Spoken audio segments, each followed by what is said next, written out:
What's up, everybody? Welcome back to another edition, Soft Dump in the Corner podcast, presented to you by North 6 Sports. Episode 31 today.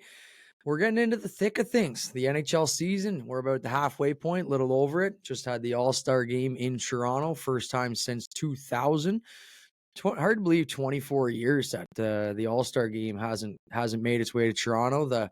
The Mecca, if you will, as a lot of people like to say in Toronto, that the hockey is Toronto's sport. Does that make sense? I don't know, but we'll get there. We're in the introduction. We're warming things up. Let's get through it, right? So joined, of course, with Luke here. Nazi, how you been? What's going on? What is going on, everybody? It's been a couple weeks. We're back. I'm ready to get into some action because I know there's a lot of news to cover today. So let's get into it. Yeah, and I mean, I touched on All-Star Weekend there. Obviously, I know you were a part of that in terms of just going out to watch it. Yeah. Talk to us about that. How was it? What was the you were at Skills? Were you at the game as well? No, just the skills. Just Skills. So what was Yeah. that all like? How'd that go down? What was the experience like there? Yeah, that was really good. I think I was pretty vocal about it before in the last episode about how it's going to be. Is this going to be it kind of thing? We'll get into more news about that later, but I had a good experience. We went for the skills competition, like I said. It really looked like the players really, gave a shit this time, and obviously the incentive of the $1 million is on the line. Being able to see these guys individually do skills, McDavid and Makar, in my opinion, by far looked like the difference maker compared to everybody else on the ice. And that's something that I saw. And then obviously McDavid winning it all.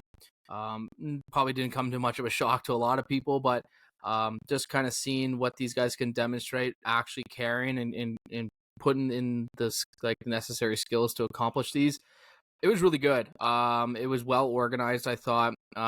Getting into the building, everything just seemed very easy. A lot of the festivities were inside. Obviously, with Toronto, it's a variable for weather, so you don't have much going on outside, just in case it snows or it's really cold. We walked into Real Sports and we saw Elliot Freeman in the main lobby, which was kind of cool. And then he took the time because a lot of people obviously recognize him. He's one of the best of what he does, or he is the best of what he does. You could argue that. And he took about 45 minutes of his time just taking photos with people.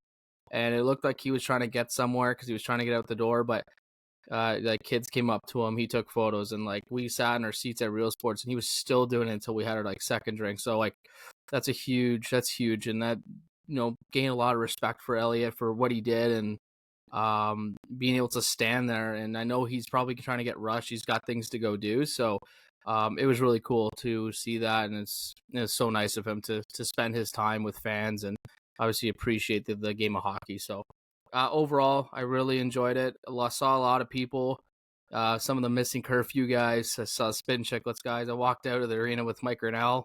It was kind of cool for Spin Chick. I didn't even notice until I looked over to my left. Pasha, Memesy, and Grinnell were walking out. I was like, that was pretty cool. So no, and it was a good overall experience, and it was well organized, and thumbs up to Toronto for hosting a good event this year. Right on. Love it. Yeah. Yeah, like you said, man, it's cool. Like when you get a guy like that, like, and that's, Friedman's not necessarily a player by sorts, but Yeah. it's kind of nice just to kind of see, even from the media side of things, just to give back to everybody as well. And Yeah. like you said, big name in the industry, one of the better ones for breaking big news, and he's a go-to guy around the league for that type of stuff. So that's kind of cool. Just a couple of my quick points. I didn't watch it all. It's kind of had it on a little bit here and there, and just to kind of flip it on and saw a little bit. I kind of like the change in some of the skills that they did. I thought it was good for it. Yeah. I was kind of getting pretty sick and tired of seeing those gimmicky, outfits and the little stupid things that they would do and all the like crap that they were just doing. It just didn't look like, actually skill on display.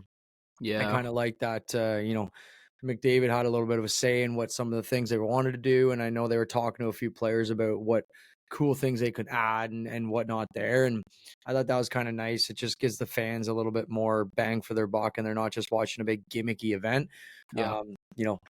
Other than Kucherov basically being there just so he wouldn't get fined, as Marshawn Lynch would say. I thought that was I love the guy. I mean, sure, but that was embarrassing. Like, at Oh, least try, dude. It looked like you're trying. uh, That was embarrassing. You could I tell thought he he, wanted absolutely nothing to do with it. Didn't want to be yeah, there. Didn't want to try. But thank you for your time.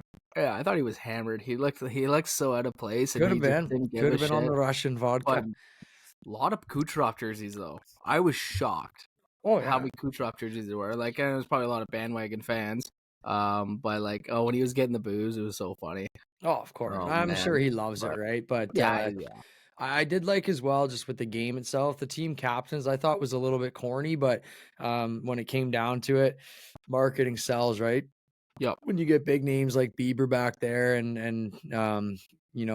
Tate McRae and a Mike couple of the big Bouvet. names out there, it adds people. People want to watch it. People want to see it. Yeah. I thought that kind of added a little bit of a different entertainment value as well. And as Hmm. you touched on, the prize money, both the skills event and then obviously the team all-star game prize money as a whole.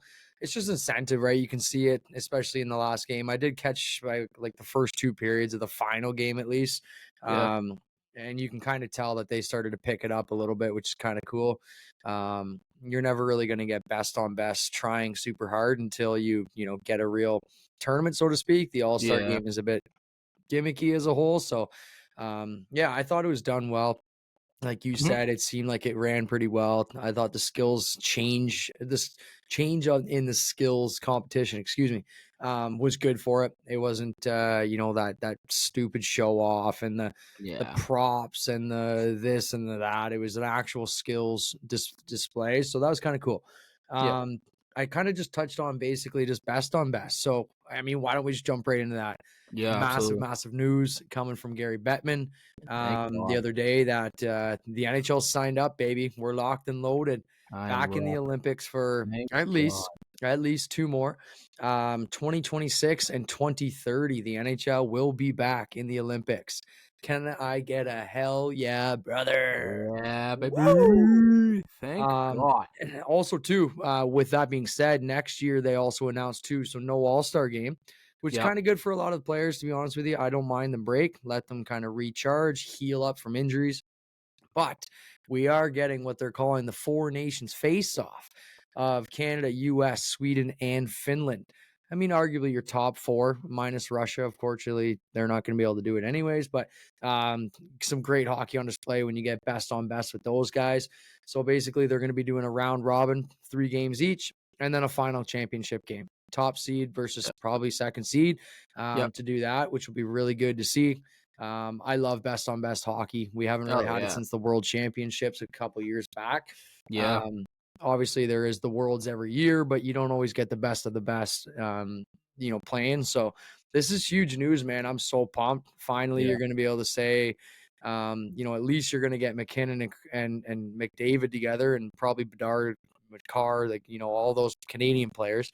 Um, What's your take on that Olympics as a whole? I guess I'll even just kind of give you a secondary question too. Is you think Sid's going to make that roster?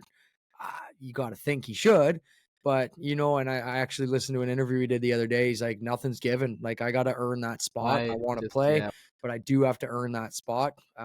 So that was kind of neat to say. Obviously I would expect nothing less from Sid to say something like that. But there's going to be a lot of good teams, or excuse me, a lot of good players that aren't going to make that team. Yeah. What's your take? NHL back in the Olympics? Yeah. I love it, man. I love it. It was such good news when I saw that come through my phone. I was so fired up. And we all know these players, especially McDavid, who have never participated in the Olympics, were so vocal about going back. So this is great news. This is gonna get some brownie points for Gary Bettman just to have it back. I'm not saying everyone's on board with him, but at least it's heading in the positive direction. It'll be interesting to see which teams participate in the Olympics. I mean, it's obviously a lot of countries, but like I wonder if Russia will be there. As much as politics speak on a lot of it, it would be nice to see the Russian players play. But I understand the reasons behind it, so I don't want to get into too much details about it. But the Four Nations face off too is a cool event. It would be cool to have more countries, but it's supposed to be something quick. It's replacing the All-Star game. It's only going to be probably 4 or 5 days. But yeah, you'll get to see Canada, US, Sweden, Finland. You're going to see the best players. You're going to see the top end players. I'm so excited to see Canada versus US. U.S. have developed so much over the last 4 or Absolutely. 5 years. So like they're almost just right neck and neck with Canada. So it's going to be a good competitive match. Obviously, I still think Canada might squeeze out and take it. We got a lot of superstars, but at least it's going to be competitive. Even Sweden and Finland too will be just as competitive. 100%. But I still think Canada, U.S. are the deepest rosters of the four. But yeah, I'm excited. On the Sid topic, I think Sid's gonna make it if he can continue the unless he takes a big downfall next year. But he's having a great year this year. It's just about to say that. It doesn't look like it right now, at least, which is good. So, Yeah. knock on So wood, barring any injuries, right? But I could be agree. like a situation where like Scott Niedermayer in 2010, where he was like 39, 40 years old. Yeah, his skill was still up there, but he took a lot of a leadership role for that team as well. So, Playing it will be 25 minutes a night, not yeah. sweating at all. Yeah, I know. Guy's crazy. So, it would be nice to see like Sid McDavid. You're probably gonna get Bedard, McKinnon, Makar, like right there. Could be a power play unit. That is a scary goddamn power play unit. Oh man, it's ridiculous. I'm sure you could probably find 2 or 3 teams, Team Canadas, that you could, Yeah. put in there to compete. Not Yep. saying that they do well against other teams, but or other countries, but yeah, man, you absolutely could. What we should do, you and I, we should kind of work together and just put together a little Team Canada projections list. I like it. Obviously, I know a lot of your insiders already have it, and we'll probably have very comparable teams, but Yeah. I'd be interested to see what your projected team would be and what mine would be, and see what the people think, right? Yep. Absolutely. So we'll put that together as well. See if we can get a little attention, see and cause a little bit of a debate online with Yeah. the Yeah. listeners and the followers there. That'd be kind of neat to do. So we'll get on that here soon. Sweet. Let's jump into a couple of more so recent rumblings and news, if you will, for lack of better terms, out of the league. So a couple of big trades in the last week. We're gonna Yeah. get to in a little bit here. We're gonna get going off of or go on to trade deadline March 8th, but early trade deadline by the looks of things, much similar to last year. A lot of the trades came in, arguably 3-ish weeks before trade deadline. We had a lot of activity before then. Teams want to get ahead of it, right? They don't want to be the team that's missing out. And sometimes it's better to be proactive than reactive, as they say, right? Yep. And get ahead of it, make Absolutely. that first move, and make sure, even if you're going to give up a little bit extra, that you're going to be able to get done what you need, right? So Hmm. Elias Lindholm stays in Canada, goes from Calgary to Vancouver for Kuzmenko, a couple really solid, at least one really high end D-man prospect, and I think another 5th or 6th rounder D-man prospect Yep. as well as what was it, a first and a second round, I believe, something like that. Yeah. So Yeah. it's a lot to pay for Lindholm. He's a UFA.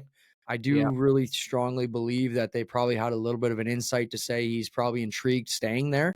Um, there's a lot of rumblings out of Vancouver that some players might potentially be looking to sign elsewhere at the end of this year. Maybe they're not happy. Maybe they don't like Vancouver. Maybe they want to get out of the market. I don't know. All Hmm. I will say is, as everyone's saying, they're going all in, man. Like when you Yeah. make a move like this, you get a guy that basically you're subbing out Kuzmenko for Lindholm in your top 6, both right hand shots, very similar in stature. They're both similar weights and heights. I would argue the only difference is you may lose a little bit of an offensive flair, despite Kuzmenko not having a very strong season. I understand that. You lose a little bit of offense, but you gain a lot of defense because Lindholm's a centerman, as opposed to a winger in Kuzmenko. But Yep. Lindholm can play PK as well, and Yeah. he's proven to be about an 80-point guy. I think he was almost a point per game, or was a little over a point per game as his career high. Like I Hmm. said, you lose a bit of goal scoring ability, but in the playoffs, defense wins. And you need guys like that. You need guys that can play up and down the lineup. You need guys that can transfer from center to wing, right? Not Yep. every winger can be a centerman, but a centerman can basically be a winger, right? Or I know it's Yeah. cliche and not necessarily true, but it's Yeah. a lot easier to transition. What's your thought on that? The Vancouver kind of loading up. Yeah. Obviously, they also made the trade earlier with Calgary in the year for Zadorov as well. So, you got Yeah. to True. think they're probably done trading with each other for this year, so they might have to get the ringers, go on the ringer somewhere else. But give me your thoughts on that. Yeah, no, it's good. And like you said, you took a lot of good points. Vancouver's all in. They've seen it. They're 33-11-2 or something going into the break. Either the best or second best record in the league.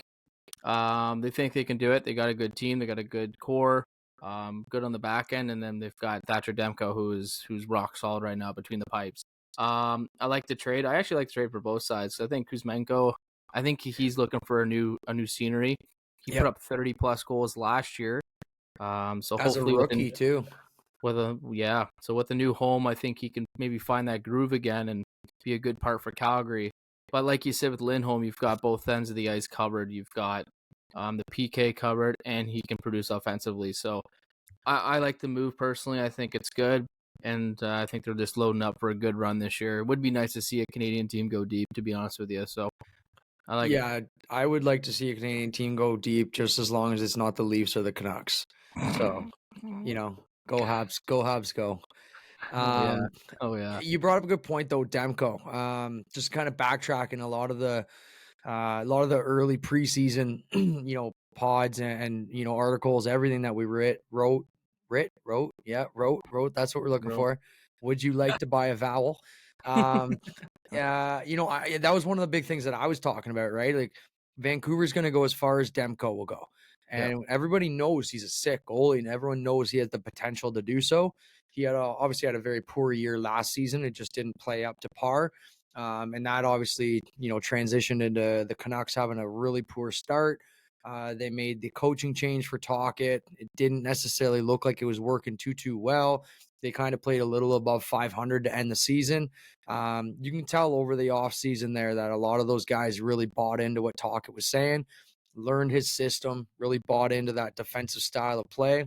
Obviously you've got elite talent with Pettersson there. Brock yeah. Besser's having a career year. He's playing incredible hockey. JT Miller is one of my favorite players in the league. Oh, I he's sick. love that guy, man. So He does sick. everything you possibly want. He's a warrior. He'll play the dirty areas. He can score goals. He can fight. He can make plays. Like he's just a coach's dream. Yeah, Love him as well. Like they've got a tremendous top six. They've got a really solid back end as well now. Quinn Hughes is obviously taking his game to the next level, but everything lies on the goalie, man. Like I said, we said it yep. last podcast, right? Like, show me a good coach and I'll show you a good goalie. Well, Talkett's playing really well, getting those guys to buy in, and Demko's saving their ass on a lot of the plays and making the saves and making saves he shouldn't make, right? To get them, Mhm. not only winning games, but sometimes dominating games from start to finish, right? So there's no real winner and loser. I kind of agree with you on that one. Like, I guess what you can kind of look at is if Vancouver wins 2-3 rounds, maybe gets to the cup final, or if maybe they win 1 or 2 rounds, you could probably Yeah, say, hey, it's worth it going all in. We'll probably get a chance to re-sign Lindholm. If they lose in the first round, you never know. Maybe he just goes, nah, we're not winning here. Like, you know what I mean? Like, look at yeah, Calgary when Calgary goes up, that wins what, 8-5 or something the first game. And Edmonton comes back and just says, no, not a chance. And then yeah, gone goes Goudreau, gone goes Kachuk. Now all of a sudden get the Huberto in. He doesn't work out. Like the Flames are just in a disarray right now. So I'm yeah, interested to see if Kuzmenko can find a home there. yeah, Like you said, no real winner or loser, right? yeah. Um, I don't know. This is just me being naive. The Canucks don't scare me at all. At all. I No. don't care. Like you look at some of the top teams in the league, the Avs, the Golden Knights, even like the Oilers or the Leafs, even the Mhm. Panthers, the Bruins. I really don't see the Canucks Yeah, beating any of those 5 or 6 teams I literally just said.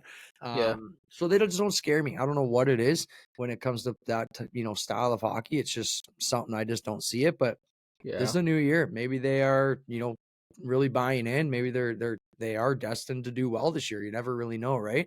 They could just be having a season where they're just everything's clicking and go from there, right? Like look at Boston. They put up, you know, franchise or NHL history most points and then losing the first round, right? To an 8 yeah, seed.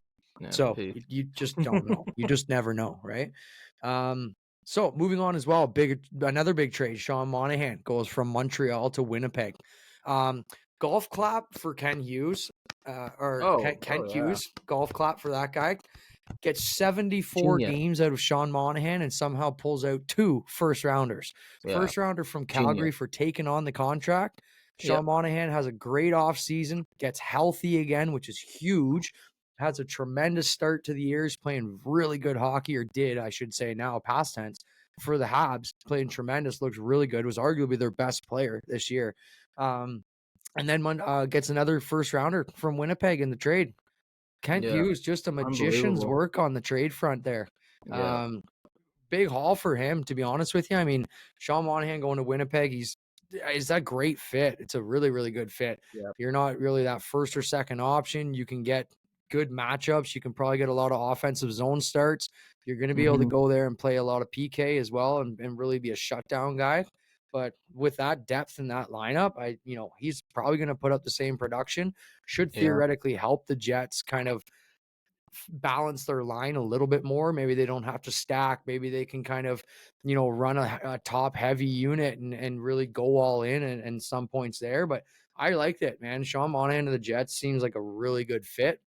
And like yeah, I said, it's a win-win too, because Montreal just did a master class from Hughes there, getting the 2 first rounders, getting the picks, and I think they've got 3 first rounders in the next 2 drafts now, and depending on what Winnipeg does, it could even go, it could be a higher pick because it's a conditional pick based on where they finish, and they get the yeah. choice of the other picks, right? So, what's your take on that one? That's another big trade that went down. Yeah, no, I like it for both sides. Like you said, an absolute genius move by Hughes to just getting 2 firsts out of it. Guy didn't even play in 80 games, played 74, like you said. Um, but it's almost a similar situation. I think Winnipeg's just trying to gear up. I think they've had a successful season so far this year, and I think this is like adding another piece to their depth to make it deeper and stronger and give themselves a good run at it. And another same situation is Connor Hellebuck playing at a Vesna type level. So Disgusting right now. being able to have that reliability on the back end, just like Demko is in Vancouver, I don't see why not they couldn't make a good run either. But like you said, there's so many good teams in the West, like Vegas, Colorado, even toss Dallas in there. They're strong teams with experience, and these two teams don't have that playoff experience like the others. So eventually they're going to get it, but are they going to be able to overcome two big names in Dallas, Vancouver, and Colorado? I mean, that's 3, but can't math right now, but you know what I mean. But yeah, no, I like the move for both sides. Montreal's still in a rebuild, getting that having 2 firsts out of Monahan, and now Monahan being there to add some offensive threat to the Jets.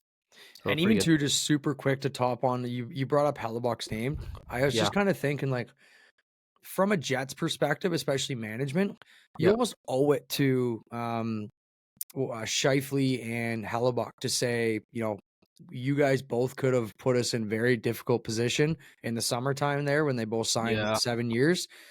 They could have put them in a very difficult decision, right? And they could have Yeah. forced their hand and traded them away. They could have gone, they could have left, they could have chose to walk. Mm-hmm. I think if anything, I also do think from a Jets perspective, from Winnipeg's perspective, that it's kind of like they owed it to them to go all in. Say, you know what, you gave us your trust and you believed in us as a team. You thought there was a winning team here. Yep. Let's really see how much we can do, right? And obviously they've Mm-hmm. had a fantastic start as a whole, but I just think as a whole it's kind of like you treated us well, you came back to us, you stuck with us. We're going to stick by you. We're going to do right by you now. And, we're going to prove to you guys that we're a winning team. Right. And that always boosts the Mm-hmm. locker room. Like when you get a Mm-hmm. big trade and you bring in a big name like that, or Yep. like not necessarily a massive name, but a guy that's a proven winner and can help your team in many different ways, a lot of those guys will see that as a boost, man, and they'll take that in a positive, right? So I Yep. thought it was really good on both sides. I think Montreal as a whole, you could have held on to him, and I kind of think they should have personally. I think they would have helped for a little bit more development. You keep him and you kind of build around. You got an extra guy already there, but when you can get another first rounder, and then possibility that maybe they can kind of flip those picks and maybe bring in a better player, maybe get a higher draft pick, like you name it. There's a lot that they can do with the draft capital that they got out of it. So both those trades, man, kind of win-wins. I Yeah. kind of looked at it from the perspective of like, I don't dislike either of these trades. Um, I kind of thought they benefited both sides. I thought both GMs, or all four GMs, if you will, for that case, were pretty savvy on getting those deals done and just kind of making sure that they get the best bang for the buck out of it. Um, I do think, though, if anything, with just kind of touching base on one last little point, that Lindholm trade, I guess, from Calgary's perspective, I have to double check the kid's name. I forget off the top of my head. He's playing in the O right now, and he's got like 62 or 63 points through almost 40 games or something as a D man. Mm, People are joking that he's the next Adam Fox, which I know Calgary fans don't want to hear at all, because that's not a very fun joke, considering they could have basically still had him.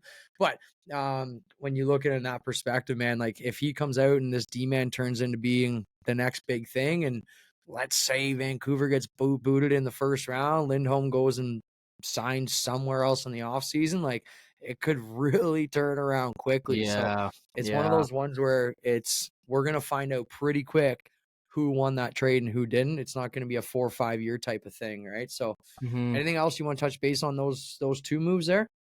No, I think I've covered it. I think we've covered it. Like we All right, said, sweet. both So, win-win. sorry. Yeah, sweet. So I was going to say there, so just kind of end on that, just kind of looking into about a month or so from now.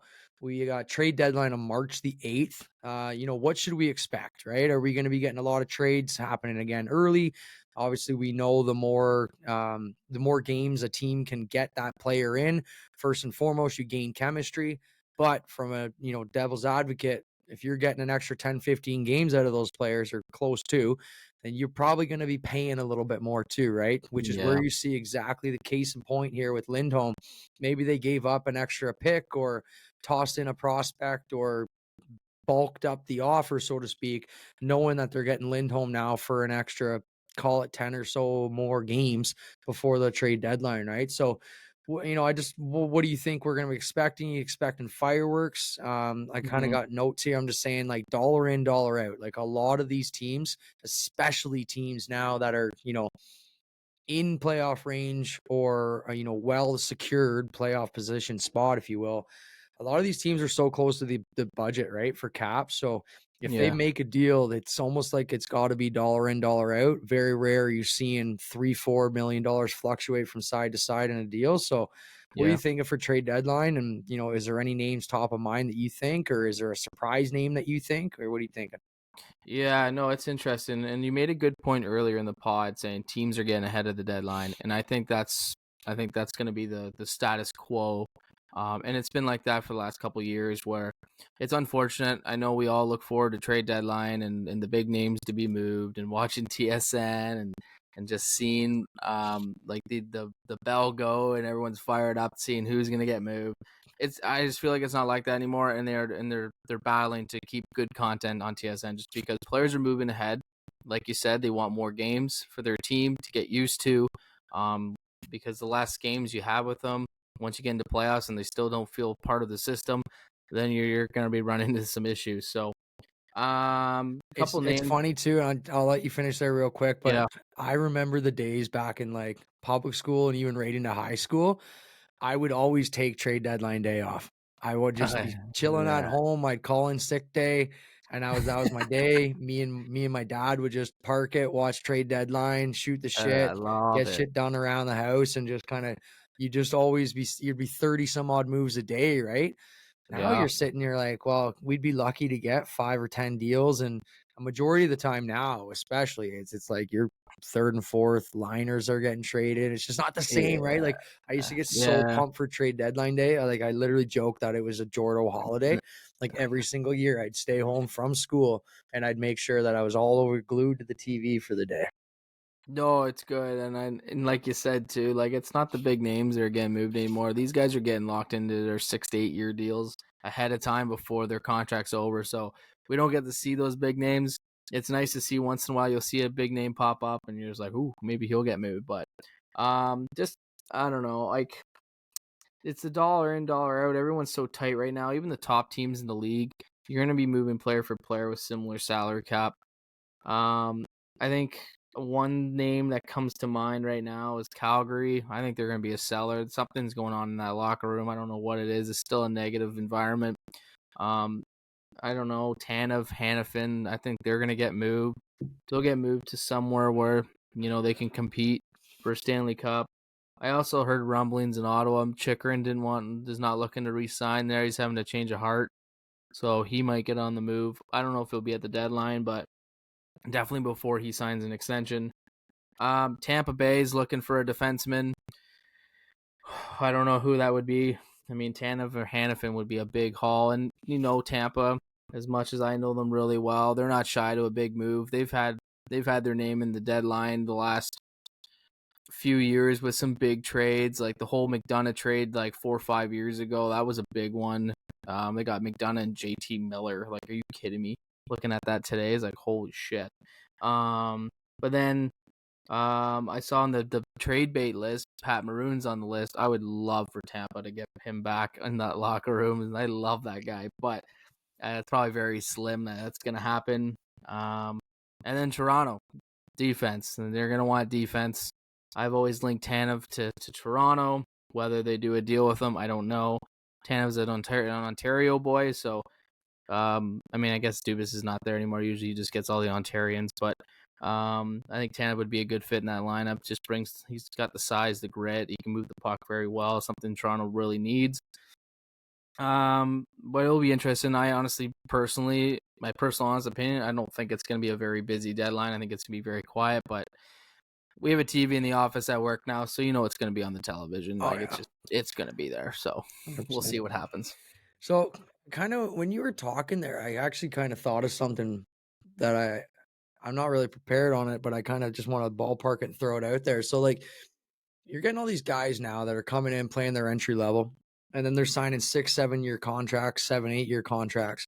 Yeah. I'm wondering, basically what I'm getting at here is, like, all these guys are going to be UFAs, right? So gone are the days where they're signing their entry level and then that 2-3 year bridge deal so that they're still an RFA. When they're signing 6-7 years, they're going to be well out of that RFA range. Yeah. There's going to be more UFAs, arguably within the next 4 or 5 years, that we've really ever seen. That's a good If point. the cap happens to be going up, which hopefully it does, they've been saying it for years and it fucking hasn't.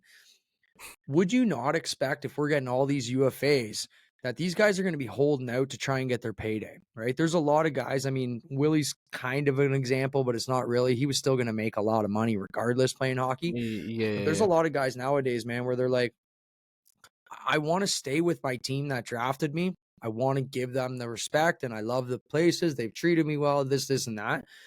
But if I can go out and make an extra $1.5 million to $2 million a year and sign another 3-4 million, or 3-4 year contract, if I can bring in another $8 to $10 million on my hockey career and just sign somewhere else, that maybe even have a decent chance at a cup. We know now, man. Like, look at Florida last year. You just gotta get there. Anything can happen when playoffs are here, right? So my point being is, you're getting a lot of guys that are signing these big high-end deals as soon as they come out of their entry level. And now we're going to be ultimately ending up, if we can get a $5-6 million or so extra cap boost over, let's call it roughly 4 or 5 more years from now. I'm wondering how many big name UFAs are going to kind of push the market.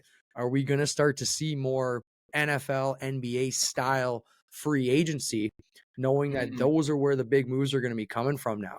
Teams might have to shift their focus from, okay, I can't really make trade deadline moves as much. It might have to be now us coming down to really focusing heavily on the summertime, making drafting all the more important, making development all the more important, because you're still going to need to make it work on your draft guys, where they're going to have to play on entry level contracts where you got guys making 800, 900K at most, in some cases 750, whatever, to make it balanced. But I think down the road, man, that's kind of my hot-ish take or so.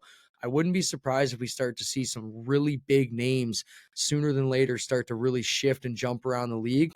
Because they know they can make money, and B, it's just looking at the parity of the league now, there's 15, 16 teams that arguably could have a shot at the cup every single year now. And it's not the same 4 to 5 to 6, 7 or some odd teams that, we've known for the past arguably 10 to 15 years, where you're like, well, I kind of got a rough idea. These 6 teams are pretty well the only ones that are probably going to win the cup, right? So I don't Yeah. know. Could just be something that I'm kind of spitballing, but I wouldn't be shocked in the next couple of years if we sort of start to venture into more of that sort of like off season, like look forward to UFAs and some big names trading places, and go from there, right? Especially with the talent in the league. No, you make a really good point, actually. And as you were talking about those guys that are in their entry levels and signing those big 7, 8 year deals, the names that come to mind would be Jack Hughes, Jake Sanderson, and Tim Stutzel, because they did it pretty early in their entry levels. Yeah. Maybe Jack Hughes not as much, but Stutzel and Sanderson like right away. So yeah, curious to see what happens down the road, especially on how their team develops and if they want out or whatnot. But Yeah, yeah, man. Something yeah, to keep an eye on, right? Especially if the cap doesn't even go up as much as they're projecting to, you might even yep, see it even more. Because guys, yeah, if you're stuck under a team and the team says, "Listen, man, I want to keep you, but I can offer you 3, 4 years, but I can't give you the money that you're looking for, and I don't want to give you 7, 8 years because we don't want to mhm, invest into you for that long." Like, you never know, man. It's going to be interesting to see moving forward, right? But that's yeah, obviously a conversation for another day. We can kind of reventure that and see if that's something that ends up happening or not, right? yep, Um, let's go into let's kind of go into more like team talk here now. So just a couple of my quick points that I had. Um, just one major slump from one team that was just completely unexpected. The LA Kings yeah, recently fired Todd McClellan. He's had tremendous success wherever he's gone. As we know, he was the head coach of the San Jose Sharks for their really dominant era where, they did make it to a cup final.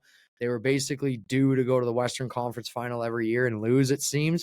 Um, but just a dominant coach with San Jose, had a really good stint with Edmonton, won a couple playoff series in Edmonton, had a really good record there, turned that team around as well.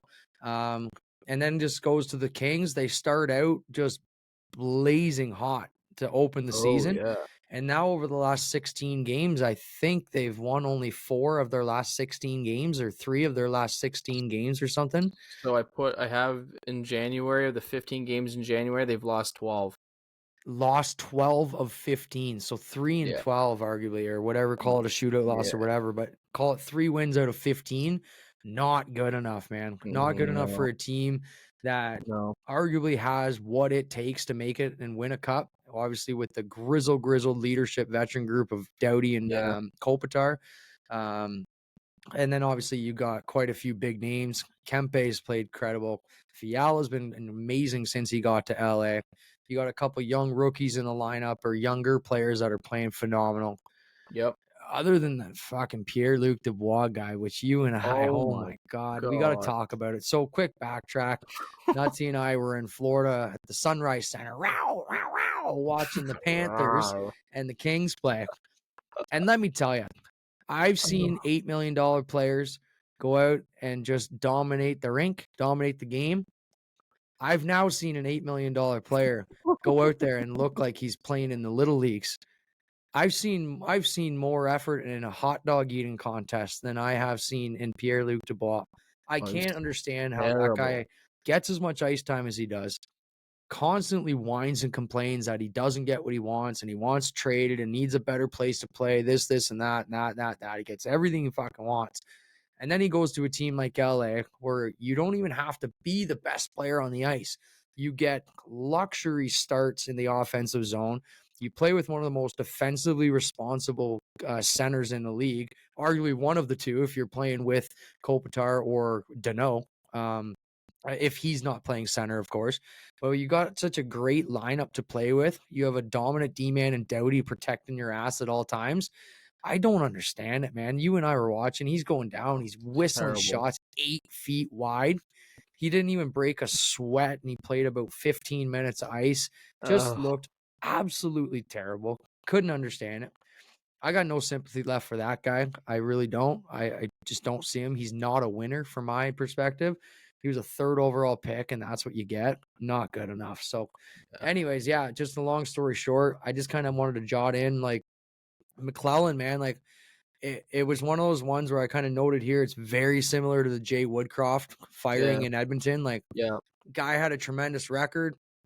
He is a great coach, a dominant coach in terms of record, solid. They just had a really bad stint, and today's day and age, you can't have that, right? You don't want to have to let the guy go, but you kind of need to just to you got to set a fire under the team's ass. Yeah. You can't fire the players. Like you got to do something. You got to get rid of the coach, and Yep. it just baffled me. I didn't like to see that because I think Tom McClellan's a tremendous coach, and I really do think he'll get, another job here. And I wouldn't even be shocked if it's this year, right? I mean, somebody else might Oh go, yeah. or if it's not, probably summertime. He'll probably be right back behind the bench unless he chooses not to. So, what's your take on that? Kings, super hot start, Yeah. slowed down drastically, 2 of 15, 3 of 15. Yeah. Like, what the hell is going on there? Yeah, I don't know. Something's up in that locker room. Like Calgary, it's just something's not making sense. Like I said, and like we talked about, lost 12 of 15 in January, 3-5-2 in their last 10. Do I fully agree on firing Tom McClellan? No, but in today's age, when things aren't going well, you have to make a Exactly it. move. Like you said, you got to make a statement. You got to make a change. Something in the locker room's got to get a fire under their ass. And like PLD, we talked about, terrible. On like it's like a video game where your controller disconnects and he's just skating, Yeah. coming across. It's Like like that one where what? you see that Ovi meme where they enter Yeah, the zone and he's just yeah, he did that all fucking game, all game. holy. Oh, it's so embarrassing. But yeah, like I said, something has to change. They're a good team. They've got a really solid depth on their team. Cam Talbot's been playing pretty good. Doughty's been playing unreal. And like you said, Fiala's and even Kempe, they've been very solid. Even Kopitar, for his age now, he's getting up there. He's still showing what he can do. This team's still good. I still think they're playoffs. But we'll see what happens with the new changing coach, and hopefully that lights a fire under their ass and get back into a top 3 spot in that Pacific Division. We'll see. Yeah, I don't necessarily see top 3 happening, truthfully. I do No. really strongly believe that the Canucks, the Knights, and the Oilers will have that. Yeah. But I think that I'm just quickly double checking here. I do believe, yeah, so they're still one the 1 seed in the wild card, which would mean they'd have Vancouver first round, which Kings versus Canucks, man, I don't know. That's a bit of a toss up for me. Kings are a Again, tough team to play against. exactly right. I know I sound biased and I sound like Tough. I hate on the Canucks, but like I said earlier, they don't scare me really. I No. think playing a team like the Kings, especially if they've got nothing to lose, I think that could be a scary team to play with. But Yeah. what I was going to say is their first wild card, they're 2 points ahead of Nashville, who's just the team below St. So Kings and Blues, they're 2 points ahead, but they've got a couple games in hand. So they got 2 or 3 games in hand, which Mm, theoretically, if they win their next, call it 2 or 3 games, they could very well be right up with Edmonton. But the Oilers have only played 45 games, which is really low. So they're going to be playing a lot of games here to open the second half. So yeah. you know what? Why don't we just transition right into that? That was the next thing I wanted to talk about. Of course, as everybody knows, it's loud and clear. I like the Oilers. It was a really tough season start to the season, but you don't have to go on to it too deep. And obviously, I could talk about it all I want, but I just want to just hindsight it, man. Like 16 game win streak, you know, Yeah, it's tied crazy. for the second Crazy. longest streak in NHL history. Just not something that you see, right? Everyone's sitting there going, "Oh, well, look at the schedule. They've played the easiest teams, and there's 16 games. They've only played 4 or 5 teams that are in the playoffs." And it's like, you know what, man? Like, they're damned if they do, they're damned if they don't. If they Yep. would have went 12-4, nobody would have even talking about it, right? They lose Yeah, I to a know. couple of those teams, like, oh well, any team can win on any given night, right? It's Yeah. like for that team to get up and play 16 unbelievably strong, solid games in a row where, they've had a couple weaker games that they squeezed out. But to win 16 games in a row, like that's tough to do in any elite, any professional league. And Yeah. quite honestly, it's the worst possible time for them to have a break The All-Star break I came at know. the absolute worst time for them. The only good thing about it is that Vegas, when they come back and play, yeah, so, you're on a 16-game streak. You got 9 days off, and who do you get? The defending Stanley Cup champions that just put you out of the playoffs in their Mhm, barn. First mhm. game back, like, welcome back, right? Game on. Like I was just gonna say, like, the only good thing about it is, theoretically, Vegas has also had that same break, so they're both gonna kind of be coming off and hopefully not be very rusty. But if the Edmonton Oilers can win it, man, they tie the longest streak in NHL history. And then the 2 or 3 games after that, I mean, again, I'm not trying to sit here and say that they're gimmies, but they got a really good chance at, even winning a couple extra games after that. So they might even be able to break it. But, knock on wood, I just want them to kind of keep rolling. 11-0 in January. They're actually the third perfect month in NHL history. So that's kind of all I'm going to say. Like I said, I'm not going to, twist the knob too hard on the Oilers there. I just kind of wanted to throw that in, the concept of, like, we're on the verge of NHL history. We kind of got to talk about that. I Yeah, know everybody absolutely. hates it that I go on and, preach the oil, but it's pretty cool to see, and especially from a fan's perspective, where I was just like every single person on the Oilers bandwagon sitting there at the beginning of the year, just like, if we don't make playoffs, they might have to get rid of McDavid. Like, that could be the end of the world in Edmonton, right? So Yeah. yeah, that's all I kind of wanted to say on that. I don't know if you wanted to touch base, have anything else to say, or, anything at all. Go ahead, floor is yours. But I just kind of wanted Yeah. to toss in a little love for the Oil on 16-game win streak, getting right back into the thick of things there. Yeah, no, I'll add to it. It's impressive. Like you got to tip your cap to 16 games in a row. It's hard work. Like you said, it doesn't matter who you're playing. Like you gotta battle out 2 points regardless who your opponent is on the other end of the ice.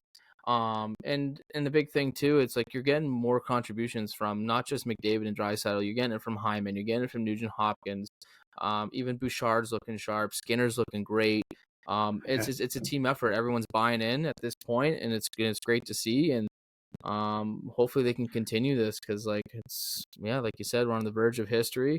And like I said, he's too good not to win a cup. It's bound to happen, whether it's this year, next year, whenever it is. He's gonna have one in his repertoire. Just it's gonna happen. So no, kudos to the Oil. They're doing well, and hopefully they can keep it going. Yeah, I just last thing too, like the whole Corey Perry signing, I love Oh it yeah, personally. I think that's a yeah, tremendous add to the dressing room. yep. Guy that just is just a natural winner. He's won every single thing. I think Hmm. there's only 2 players in history to win every single trophy that there is to win. The only other person being Scott Niedermayer, right? So that's World Juniors, that's World Cup, that's Stanley Cup, that's um, OHL. I think he won the Mem Cup as Yep. well. Like, a guy's won everything. He's won a Rocket Richard. He's won, He's you know, MVP. he's done everything that you Yeah. could possibly do. Hmm. And then they get Dylan Holloway back too, 14th overall pick Oh, from nice. 2 or 3 years ago. So they basically added 2 top 9 forwards, call it 2 third line guys, roughly. Holloway might eventually Sure. work his way up. 2 third line guys for literally nothing.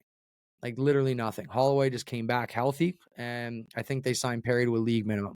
So Yeah, they just did. Yeah. awesome job there all around. That's all I'm going to say. And we'll kind of see what happens, right? Like I Yep. said, they might come back, and on Tuesday night they might fucking lose, and nobody's going to remember it happened, right? Yeah. Although I will say, cool note, tidbit, did you know that Sam Gagner is the only player to hold 2 16-game win streaks? Yes, he did. He was on the Columbus Blue Jackets. Of Oh, in all the teams, Jackets. Columbus Yeah. Blue Jackets were a Yeah, they went on a heater. 16-game Was win it streak. 2019 or 2018? Sam Gagner is the only player in NHL history to be a part of 2 16-game win That's streaks. crazy. The more you know, folks. That's what we're here for, That's to crazy. create and provide intelligence as we speak and you listen. So you're very welcome. All right. Let's end this on a little fun one here. We're going to do a little bit of a game. I'm going to try and do this here now. I think I kind of want to introduce this little one and see how it takes off. See how it goes. So what this? I'm going to play a game of freeze or fuego, or as we would all like to say, will teams cool down or heat up in the second half? All right. So I'm going to give you a list of 4 Eastern Conference teams and 4 Western Conference teams. I Yep. need you. It's a very simple game here, Mr. Pendlebury. You say freeze or you say fuego. Okay? So, first and foremost, let's get things on the roll. Drum roll, please. Yep. The Philadelphia Flyers, freeze or fuego? Freeze. They're too good to be true right now. They got too much going on. They're cooling down.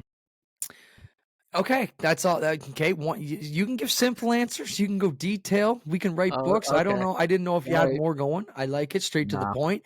Yeah. I'll kind of give my 2 cents here real quick as Sure. well. I think they Sure. played really well under Tortorella. I do really think that they kind of are thriving on the underdog role this year. Very unfortunate, obviously, as we know. I'm not going into details by any means, but having the incident with Carter Hart kind of stinks for them. I also do think being their general manager right now is a little bit of a tough right now, obviously with Briere, that whole friggin', issue with Gauthier, and then the issue with Carter Hart, and then you had what was it last year? I think they had another. Maybe I'm wrong. I can't remember. There's just so much going on around that team, and just the whole concept of buy or sell at the deadline. What should we do? We're in a position now where we didn't think we were going to be. Like, really interesting. So I also too, Philadelphia Flyers, am going to freeze. I do think they're going to slow down, especially when some of those other teams bolster up at the deadline as well. Next team, freeze or Devils, New Jersey Devils, freeze or fuego. Fuego. Okay, I like it. fuego. They had a slow start. Unfortunately, with Hughes having a few injuries, that's been taking him out of the lineup for quite a amount of games. Once he gets back, they're gonna find their groove. They've got a good team. They showed it last year. I think goaltending is the only big question mark right now. If they can kind of figure that all out, then I see them back in the playoff spot. I think they're just sitting outside of one. So yeah, they're heating up, baby. Yeah, that preseason prediction of Connor Hellebuck getting traded to the Devils is looking really good for you right now, eh? I'm gonna I go. saw What's I, that? s- I saw a mock trade on my Instagram not too long ago, like a day or two ago, and it had like Hellebuck to the Devils. I was like, oh, okay, Yeah, but someone, nope, not gonna happen. that's a soft dump in the corner podcast listener right there. Shout No, out it to won't be. you, my guy or girl. Yeah, Okay, so Devils, I'm gonna fuego myself. Couple things. First and foremost, injuries suck. 100%. They've had a lot of big name injuries. They have Jack Hughes out. They've got their top D man out, Hamilton, Dougie Dougie. Hamilton. He should Yep. be coming back shortly. Hughes will be coming back shortly. What is going on with Timo Meyer? Yeah, I know. Holy whistling. That's got Pierre-Luc Dubois written all over it times an extra 2 sheets. Like, I Yeah, just I don't get that, know. man. I don't know if it's still a transition period. Maybe he just needs Jack Hughes in the lineup. Even when I Hughes don't was in the know. lineup, he wasn't doing that much. He's just one of those players, man. It's like, it's not that he doesn't try, but when you watch him, you're just like, put that little bit extra effort in, or like just grind Yeah. it out. Like, if Mm-hmm. you're not having a great game, go, like we talked about, I think last pod or 2 pods ago. I can't remember the topic, but we said, like, if you're not having a great name, like, get your name in the stat sheet somehow. Right? Like, Yeah. take a cross checking penalty, or slash somebody, or punch somebody in the face. Like Jackie Moon, somebody hit somebody. You know what I mean? Like, do something, right? Get yourself into the game. Because right Yeah. now his scoring is just not there. His playmaking just doesn't seem to be there. Um, I do expect it to come back. Like I said, he makes 10 million for a reason. He is a very, very good player, incredibly fast when he gets going.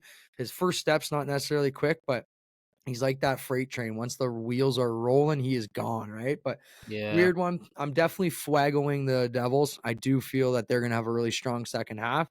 I don't even think they're going to wild card it. I do think they'll be in the top 3 in the Metro. So I'm going to stand by that, and I will fuego the Devils. All right. No. Pittsburgh Penguins, freeze or fuego? Freeze. I don't know. Sun's up there as well. I don't. They haven't been that great this year. Sid's individually having success, and same with Jake Gensel. Yep. Eric Carlson. I pretty well predicted that. It's not working out that great. Especially when you have Tanger in the lineup. So I don't think. I think they missed playoffs. So freeze. I'm freezing them. So a couple of things. I mean, we talked about trade deadline. I kind of wouldn't. Okay, so sorry. Let me go back real quick. I also will say freeze. I do think, truthfully, that Dubas, as much as he does really like to be aggressive, I could totally see him going big and swinging for the fences and bringing in another top six forward. I could also see him trade and get Jake Gensel. Yeah, I could see that. Truthfully, I really do, to a contender. Truthfully, wouldn't he be a great fit with the Oil? Playing with Yeah, McDavid or playing with Draisaitl. Oh, freaking guy would score jeez, that'd be 50. a perfect fit. There's obviously plenty of teams that he could go to that'd be a great fit on. But another thing too, though, so even just to kind of go, did you know that the Penguins, I believe I'm correct on this as of February 4th, are actually third in goals against this year? So their Jesus. defensive play hasn't been too bad. Mind you, I agree with you. Carlson's not necessarily a great fit.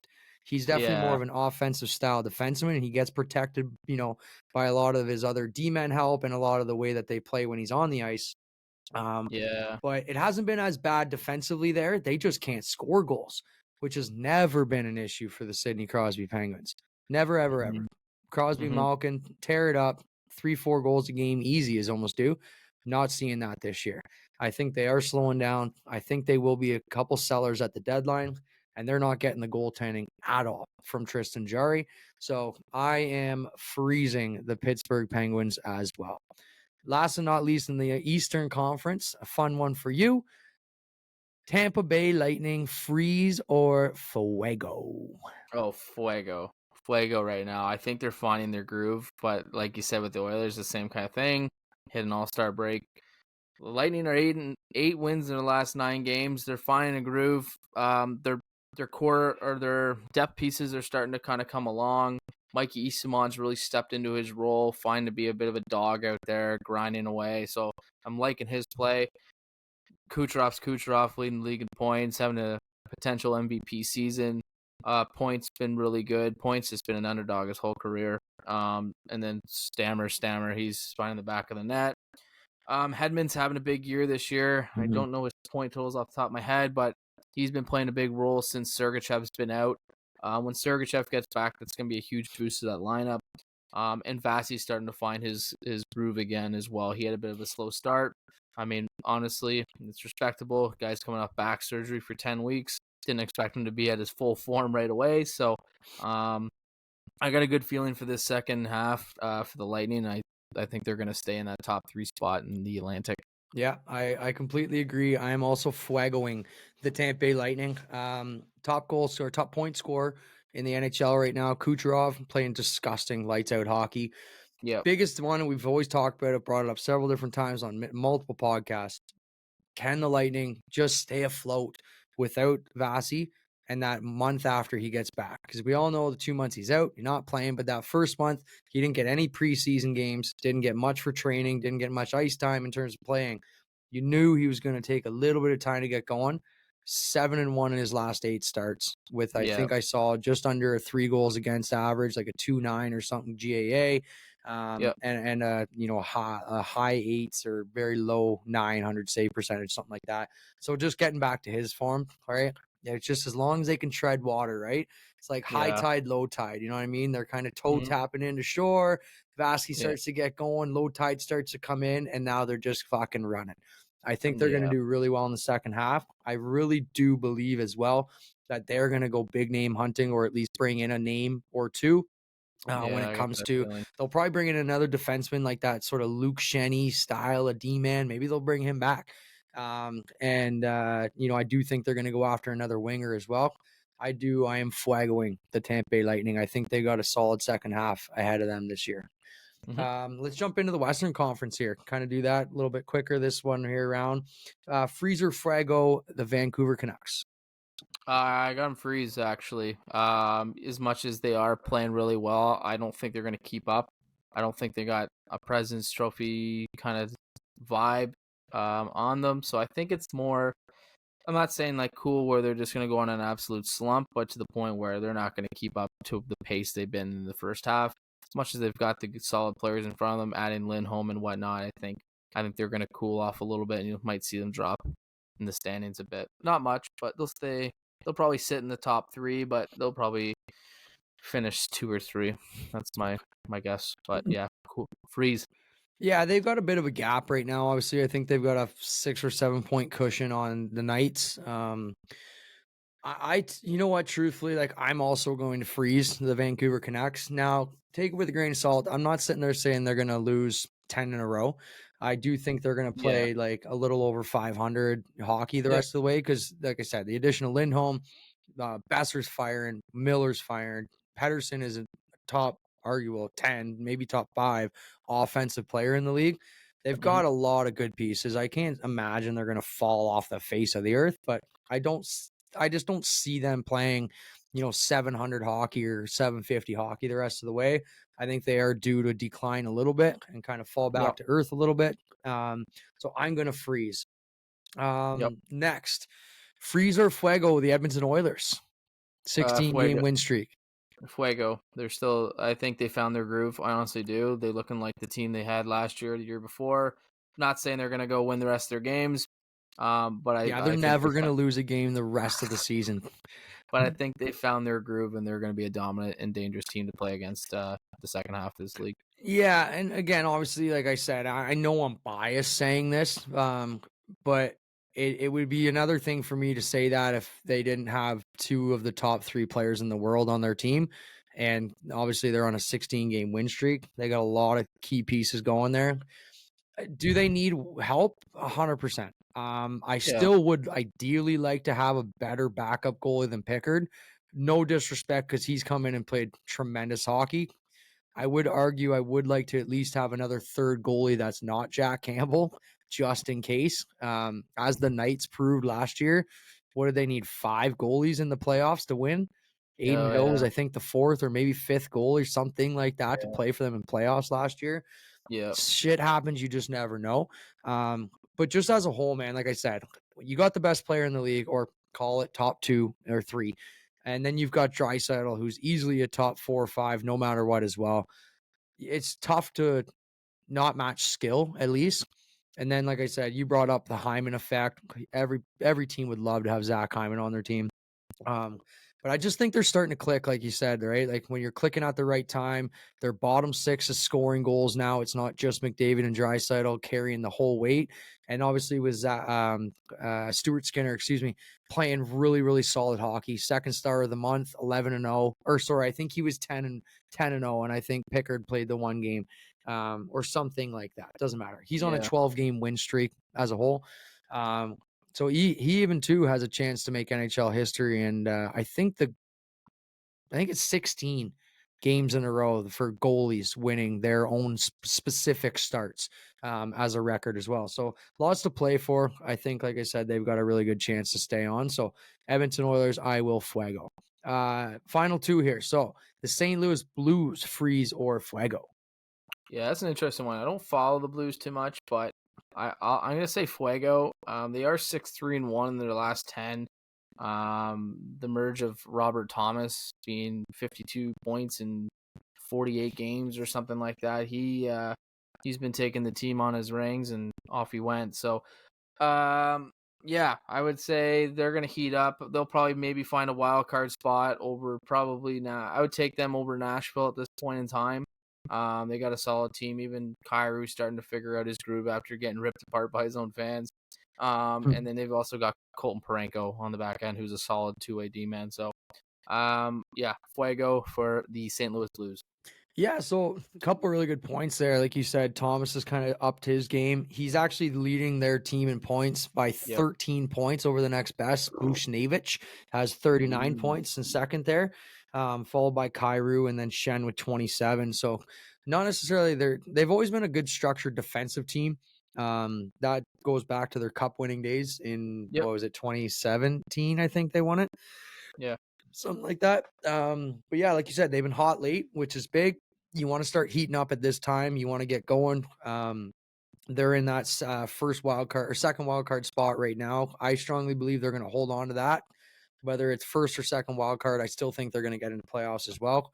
They have a really solid structured team. They play really hard. They play blues hockey, which is kind of beat up and, make sure they're in your face and do everything right. But they're not going to blow you away with that talent and skill like maybe the older days of your Tarasenko and O'Reilly and a couple of those flashier players, and then Petrangelo on the back end, and just a lot of those really strong guys.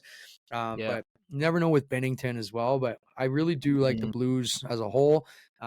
Not necessarily the most entertaining hockey team to watch, but they play the game right and they do the little things right.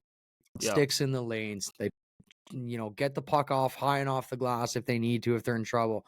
They're not afraid to just dump the puck in and go grime it up and play a little, dump and chase style hockey. Like they make smart changes. They don't leave their goalie out to dry. They do a lot of the things that just winning hockey teams do. And they make those really good habits habitual, and like they just stay consistent. So those are small things that I like to look for when you look at a team that just buys in and plays for each other, right? Last but not Absolutely. least, Seattle Kraken, freeze or Fuego? I got Freeze. I don't know. I don't have much belief in this team. As bad as that sounds terrible, but they don't have that guy that leads their team, and I thought maybe Beniers was going to be that guy. Maybe it's just the sophomore slump. He's struggling a little bit, but I'm not saying down the road he might be that guy. But right now, no one's really taken the horns for this team. They're near the bottom of the West. So I'm gonna say freeze. I don't see much movement, especially with the talent up front. I wouldn't. There's 8 teams ahead that I would take before them for playoffs. Yeah, though the whole Beniers thing is interesting. 19 points this year in 45 games, simply not good enough. Yeah, He's still, we talked about it a little while ago. He's a minus 12 on the year too, so he's playing those top end minutes still. I believe. Let's see here. He's still averaging 17:52, so call it 18 minutes a night. Seeing power play time and everything as well, but you obviously see he's not taking that next step as a second overall pick that you would kind of hope in a franchise. A lot of their forward group is just getting older too, right? hmm Eberle's a little older now. Schwartz is a bit older now. Yanni Gord's a little bit older now. Not saying they're dinosaurs, right? Thomas Tatar, but they don't necessarily have that young group anymore that they started in the league with a few years ago that kind of really flashy and kind of got in your face and just played fast hockey. They got, yeah, some solid goal scorers. I mean, Jared McCann already has 20 goals again. Shocker. All that guy does is score yeah, goals. yeah, Like he's consistent as can be. You got a lot of smarts on that team. Like I said, a lot of those guys that I just named, they're really smart hockey players. They have high IQ. They know how to play the game right, but something's just not clicking for some unknown reason. They had yeah, a really poor defensive start. Their goaltending wasn't very strong. They weren't getting the extra saves. Maybe it was just strength of schedule. Maybe it was just chemistry. There was a lot of shakeup in that lineup this year. Um, Obviously, Yamamoto coming in, Tomas Tatar coming in, Eli Tolvanen was a guy that they added late last season as well. So, I mean, there's a few guys. Jared McCann they added last year too. So there's a lot of shakeup in that lineup that you just never know. But it's just a weird team. I'm gonna fuego them though. The reason yeah. why is I just feel like they're one of those teams that, again, you can almost copy and paste what I said about the Blues. They just play well with each other. Their chemistry seems to click. I've been watching a few of their games, and some games just get shitty bounces. They hit a lot of posts. They just don't a puck will bounce off a knee or a shin or a skate and go in their Yeah. net, and just some of those bad luck bounces. I just don't think you can go through a full season of just having luck strictly not on your side. So for some Okay. reason, I think I don't necessarily know if they'll make playoffs because a few teams, like we said, the Blues and the Kings are gonna probably be fighting for that kind of two wild card spots, but I do think the Kraken are going to step up again, and they've already had a 10-game win streak this year, or a nine game win streak this year. So they're Okay. capable of going on a heater, and I think they could do that again. Cool. So yeah, I'm going to fuego the Kraken. Okay. Any other teams you want to throw out there? Just ballpark it. Um, I'd go Toronto. I'd go Fuego probably for Toronto. I think they're gonna have a good second half. Um, their core's starting to kind of figure it out. Matthews is on a tear. Like he's looking at maybe 65 rips this year, which is Mm-hmm. incredible. Um, but it's interesting to see what they do at the deadline. If they can stay healthy, hopefully they can go on a run. Hopefully they can at least give some Toronto fans a little bit of hope, maybe seeing more than just a second round. So, but yeah, no, they're clicking. Willie's been good. Matthews has been unreal. Morgan's been a sneaky good defenseman this year too. More the offense than defense, but Yeah, interesting to see. And Samsonov had a couple good games before the All-Star break, so and then you get Wall back probably next week or the week after. So if they can stay on a heater, or even with their goaltending, then you just never know. Yeah, this one's a weird one for me. Like, I'm gonna go Fwaggies because they're warm water to me. I think they're gonna be like 4 or 5 games above 500 for the rest of the way. I don't think they're gonna win a lot of games. I don't think they're gonna go on many losing streaks. I don't trust their goaltending at all. I don't even necessarily trust that Joseph Wall is going to come back and play as dominant as he did. Their defense looks shaky. I think their bottom 6 forward group is arguably one of their worst bottom 6 they've had in the last 4 or 5 years. They've lost a Yeah. lot of key pieces in that bottom 6. That was one thing that, man, I will admit, Dubas did a tremendous job over the course of his GM here in Toronto. Tremendous job at making sure his bottom 6 was one of the best in the league. He was very good at finding those key pieces for cheap. Your Sam Lafferty's of the world, who was that guy they got rid of to the Islanders a couple years ago? The Giraffe. Pierre Engvall. Pierre Engvall was just like a solid bottom 6 guy for them, right? Like a lot of really good bottom 6 pieces that they just haven't had this year. The Reeves signing unfortunately doesn't seem to be working out. Nick Robertson hasn't taken that step forward. There's a few guys that just haven't made that bottom 6, that cushy, comfortable spot to allow Sheldon Keefe to sit here and say, well, I can give my third line an offensive zone start, or I don't have to start Tavares in my defensive zone 90% of the time, knowing that he's one of the only centermen that I can trust to win a draw.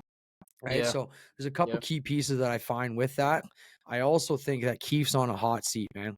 If they come out of the All-Star break here and they lose 6 of 10, maybe or so, that Yeah. could be enough to get rid of him too. It's the same as the McClellan, it's the same as Woodcroft.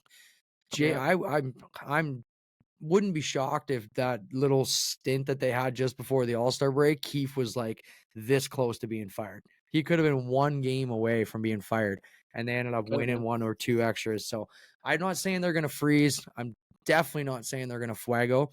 I know the Leafs have, I think, the second toughest strength of schedule remaining in the second half.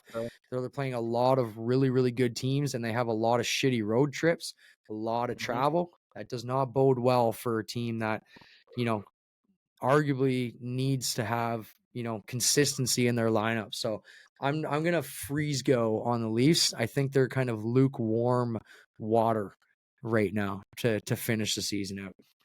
Cool. Anything else you want to jump on? Is there anything else topic wise, cover wise? I think, like I said, kind of back into it, getting here. We're post All-Star break here now. League's starting back up tomorrow night.